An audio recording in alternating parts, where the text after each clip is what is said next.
to that mic up there. And then this one just gets plugged in there. Yep.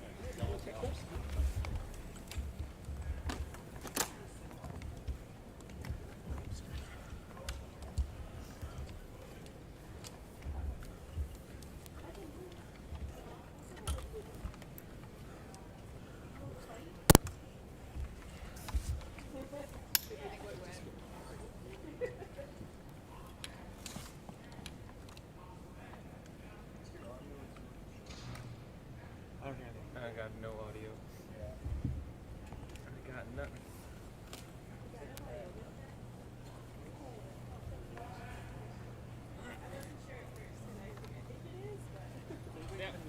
No, no audio.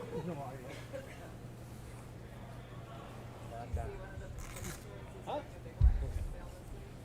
No, is it my brother's vintage? I think so. My cousin? My cousin, yeah. They were doing, it was like you said, how do you say it?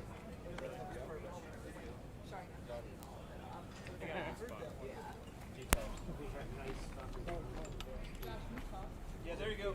Better? Oh, Uncle Chris? Oh, it's like Steve. I don't know if I have any uncle's name Steve. Yeah. Yeah. A lot of people there. It's cool. You're welcome. Okay. Thanks, Jimmy. You're welcome. You all good, guys? Good. Everybody good?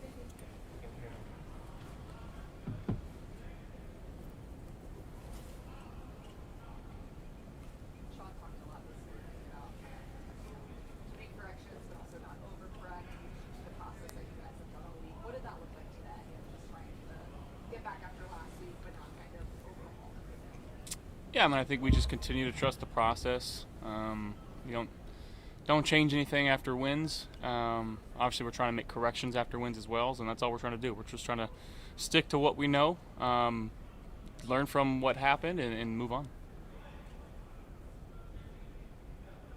It seems like Keon's trending well. Obviously, he's missed some time. What's it like, just especially with the rookie, of trying to kind of rebuild that chemistry with the guy who's missed some time, but now could be back in the lineup this week? You know, I wouldn't say there's a whole lot to rebuild. A lot of work in training camp in the off season, getting to do that. Going back to my rookie season, you know, I got hurt. I missed a few games, and I felt like sometimes that rookie wall, which is real, when you miss time and you come back, you're just so rejuvenated. And you know, could, like, silver lining, it could be a good thing, right? Where he got to sit back and learn and watch Coop and actually get his body right and be fresh going into this final stretch. So hopefully we can get him back on that field soon and help us out. Obviously, this is the Lions team that's won a lot of games. What stands out to you as the biggest challenge when watching their defense? They are high effort as they come. Obviously, one of the top scoring defenses in the league. You know, we're not playing their offense on our side of the ball, but they do such a good job over there of holding on to the football and scoring points. It's a really, really well coached team. You know, and they've battled with a lot of injuries throughout the season on that defensive side, and you wouldn't know why by watching the film, because again, they know the rules. They attack each and every play, and we got to be ready for them. You guys are a pretty aggressive team, especially fourth downs and circumstances like that. But the Lions seem to almost be like a notch more than anybody else. If you're ever watching them, are there times even you're surprised that they're just going for it all the time? It seems like when they're in those fourth down situations, or what do you think when you watch them play? Yeah, a really aggressive team, and I think that's why they are who they are. Or why, yeah, does that make sense? Why they are who they are. And it starts with a coach that came in there a few years ago with not a great team, and he's done a phenomenal job of getting those guys primed and prepped and ready to go each Sunday, Monday, and Thursday. And they're still playing with chips on their shoulder, and you can see that when they play, and got a lot of respect for their team and that coach in general. Aaron Glenn is their defensive coordinator. He's a lot of blitz man coverage. Do you see that from that? Yeah, I mean, they do play a lot of man coverage. You know, based on who they're playing, obviously it's a little higher than some. And then again, yeah, they've been able to affect the quarterback. And again, I know that they've been dealing with injuries, but the way that they've been able to, you know, their interior D linemen are really, really good. Some of the best in the game. tough to run against. When you can't run the ball successfully, it makes your offense that much tougher to move the ball. So they're doing a great job, and hats off to those guys. Sean got a little fired up today. The press conference almost reminding the team. They say you better bring your heart, you better bring your guts, you better put it all on the line. What does that message do to the team when you accept that?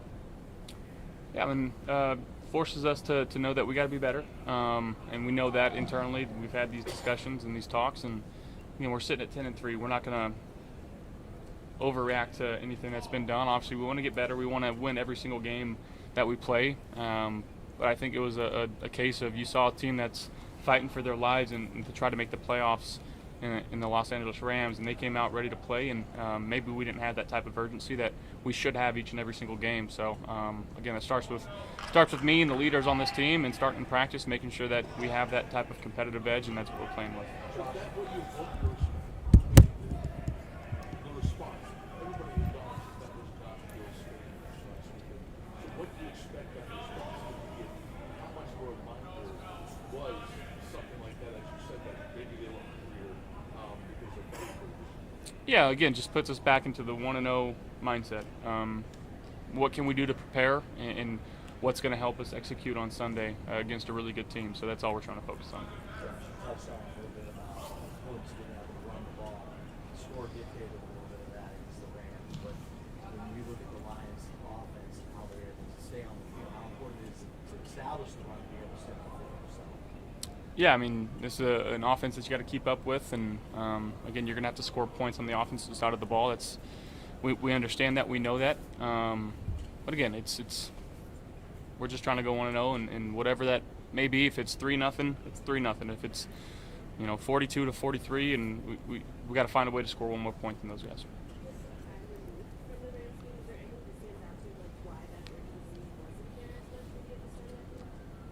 I mean, I couldn't tell you. I mean, it's a long flight, and I don't have any excuses. We gotta be ready to go. That's plain and simple.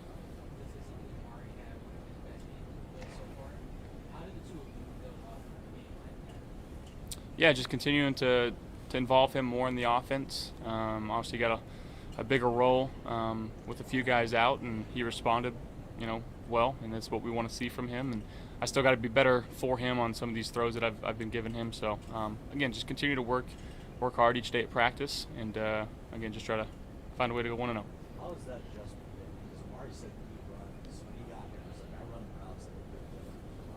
How's that communication? It's been great. He's a true pro. He talks very, very openly and honest about his routes and what he's good at, what he's not so good at.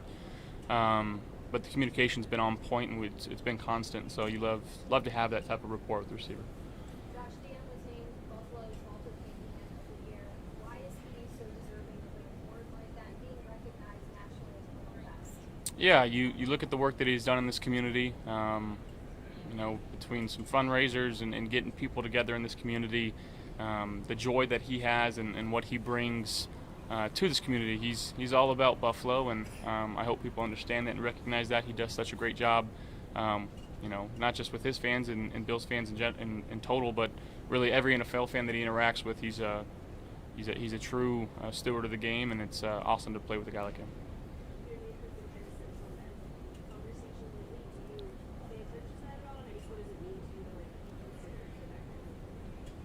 I mean, the only good takeaway that I feel like means your team's in a position to make the playoffs and give yourselves a chance to win the Super Bowl. That's really all I care about.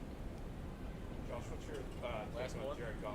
What do you like about his game as a quarterback? Love Jared. Off the field, he's freaking awesome. We've golfed a few times together. I think it kind of displays who he is on the field too. He's just very calm and cool, very collected when he plays.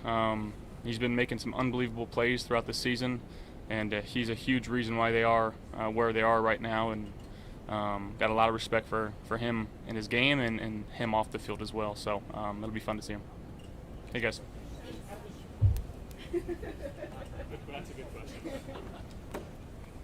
Hey, Kevin. You lost a couple of podiums.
like legitimately like goes everywhere with them? Yeah. Like Yeah. legitimately Yeah. like he'll go to the store. Yeah. Okay. Yeah. No, it's everywhere.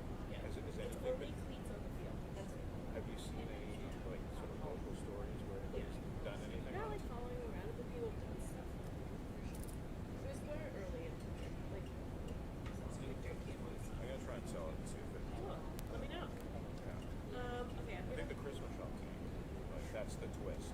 It's like walking into the mall with Sure. him, shopping in stores and sitting getting reaction. yeah. I see your vision. I see it. See the vision? Yeah, He, like yeah. the camera starts Yeah. on his feet and then ends up to like a store. I see A couple reaction shots from Yeah. people looking like this is good. it. Yeah. Even if we have to fake it. Yeah. Okay, I'll see if some make sure some else is good. Okay. Now that they like us again. Now that they like us again.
Come on.